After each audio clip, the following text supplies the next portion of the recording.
in the last video from Alice in the Wonderland, I talked, and this is why maybe my video got cut out. I got those nightmares. The devil was like, you're not going to talk about this anymore, but I'm still going to talk about it. So in the last video on the Alice in the Wonderland story time, I said in the very last minute where when I took out my Kuromi box and everything, the devil can be tempting. Like, people have addictions, drug addictions, alcohol addictions, and it doesn't have to be drug abuse addictions. People can get addicted to anything. Gambling, I think gambling and money are the same thing, but gambling, money, anything that's bad for them, that eventually gets bad for them, of course. And in that story time, I talk about Eve and Adam and the apple, and how the devil is a snake and just sways your way in, and it doesn't sway your way in with horns and everything. It sways the way in with what you want, with what you what you desire the most, what you want to hear in the moment. So when Eve got tempted with the apple, she didn't get tempted with like, oh, just eat the apple and you're obviously going to be like, no, I'm not going to do it because God told me not to do it.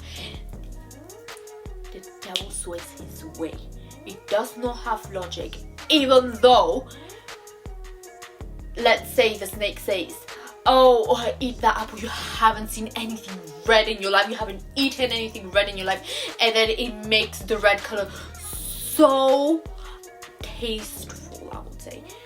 Tasteful, delicious, as if you've never seen it, even though you've seen it 1 second ago. It's a red thing. It can be anything. The sky red, a red flower. No, the devil will gaslight you and be like, no, but that's not the same as the apple. Like, you haven't seen that, like, the manipulation tactics right there of gaslighting, but also sways his way until you fall, until it tries to drag in your weakness, your soft spot. It plays around with it, then it sways you in. It just tempts you again and again until it finds the soft spot and hits it. And that's where you're like, even though you don't want the apple, delicious, red, look at it, look at it again and again. You want this, and until you're like, you know what, I want, even though you don't at the moment, but I want just one taste, like one time. Nobody's going to know, like, it's not going to hurt, and then at the end God punishes you. You're like, I told you not to eat the apple. The one thing you do, the one thing I did not tell you, and you do it.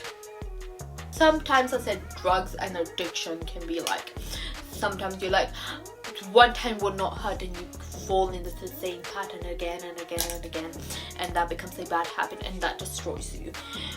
But it doesn't come up with like, oh, you just decide not to know because it's an addiction, and it's because your body is addicted to that addiction, to the bad habits. It becomes something usual, of course, and sometimes you give in. This is the thing. This is what I was going for. This is what I was going through.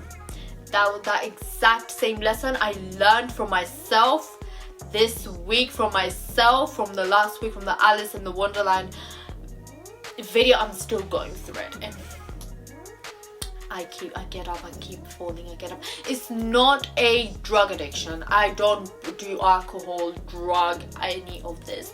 Like I've said, people can be addicted to anything, not gambling either. So it is really personal. I cannot say it. It is really personal, but yes, I do have an addiction. And it's just something that I have overcame. I have got stuck again, and I've overcame, and I'm still going through it.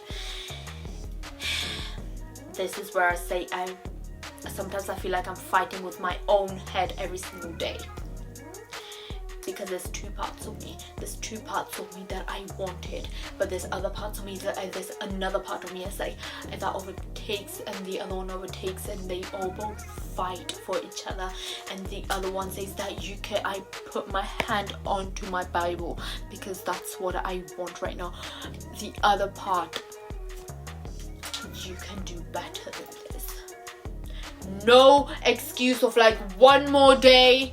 No excuse of like, oh no, tomorrow I'll do better. No.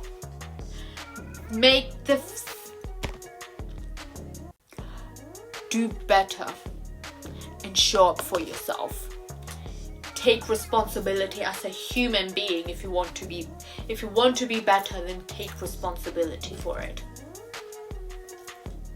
And that's where I struggle the most. I still struggle the most for it, but I still show up every single day for myself. So this is where I say as well, like, I try to do the right thing and then I don't, and then I try again and then I fall again and I fail. But then we get up and we carry on with our lives. I look down at my own hands and it feels like I'm stuck in the cycle I cannot get out of. She doesn't interrupt, so I keep going. Let's take a sip of a break because I feel like I need it. Sometimes it gets so bad that I don't even know where to begin with. Like, things that should be simple suddenly aren't. A pause.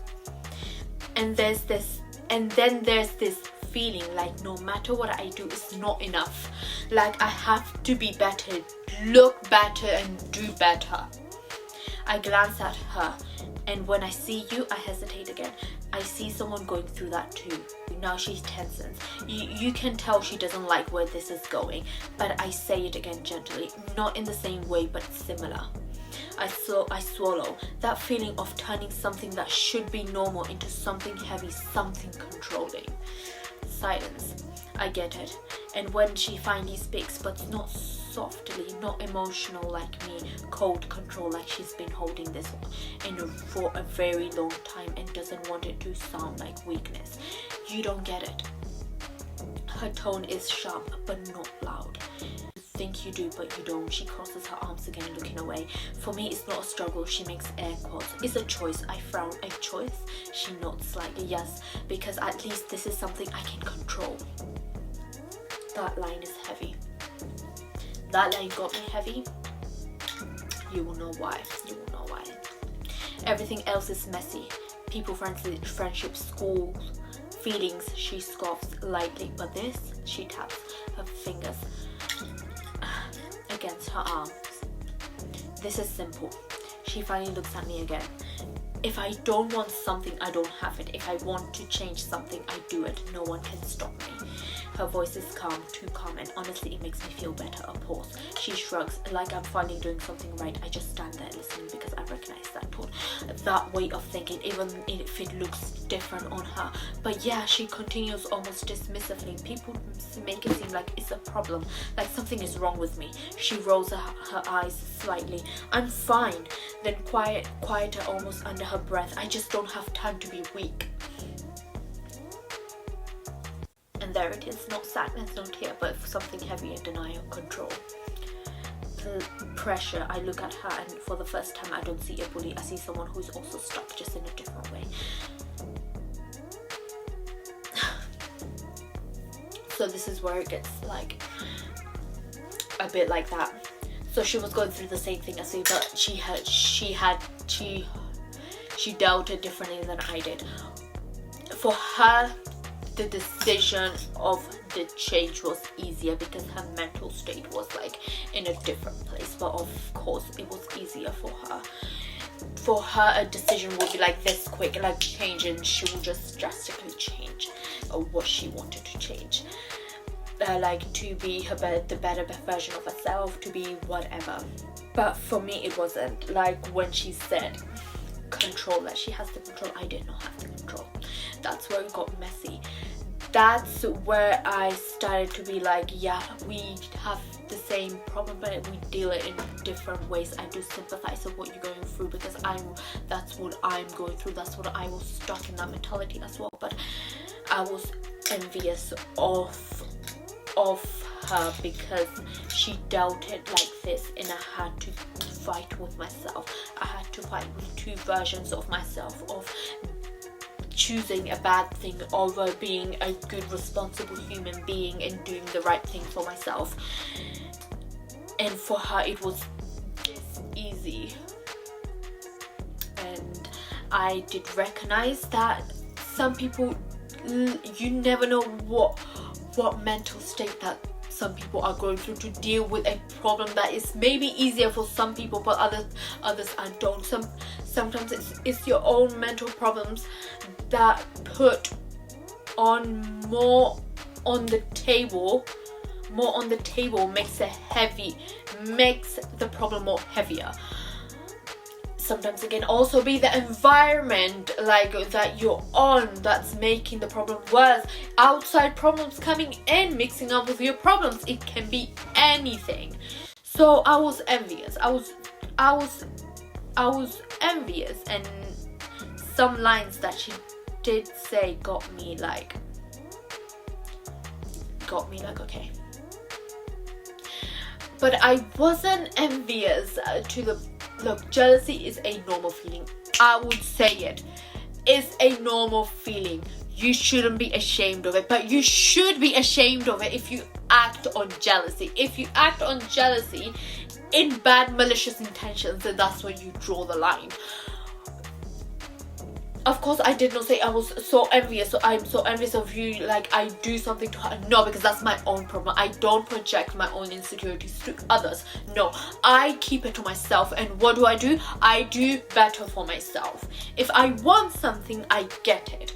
If it's hard, I still go and get it. I don't go and project myself to others.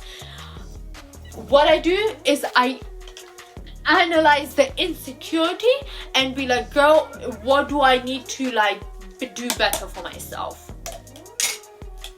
That's the right decision. That's the right route to go for.